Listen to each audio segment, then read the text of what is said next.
నేను ఎప్పుడు ప్రభువుని స్తుతిస్తున్న విషయం ఏంటంటే, మీరు చర్చికి రావడాన్ని బట్టి, మీరు వాక్య జ్ఞానములో ఎదగడాన్ని బట్టి, క్రీస్తుని గురించిన వాక్య జ్ఞానంలో ఎదగడాన్ని బట్టి, మీరు ప్రార్థించడాన్ని బట్టి, జ్ఞానం సంపాదించుకోవడాన్ని బట్టి, సహవాసంలో దేవుని వాక్యంలో మీ పిల్లలు కూడా క్రీస్తుని గురించి చక్కటి అవగాహన ఎదుర్కొంటున్నారనమాట. హల్లెలూయా.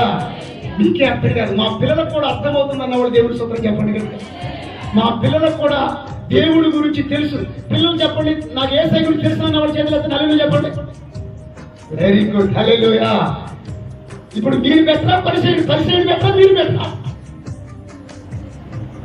మీరే పెట్టండి. హల్లెలూయా. ఏమిటో చెప్పండి. కాబట్టి ఆరాధనకు రావటం ముఖ్యమా, అవగాహన కలిగి ఉండటం ముఖ్యమా? చెప్పాలి. అవగాహన కలిగి ఉండటం ముఖ్యం. యేసుక్రీస్తు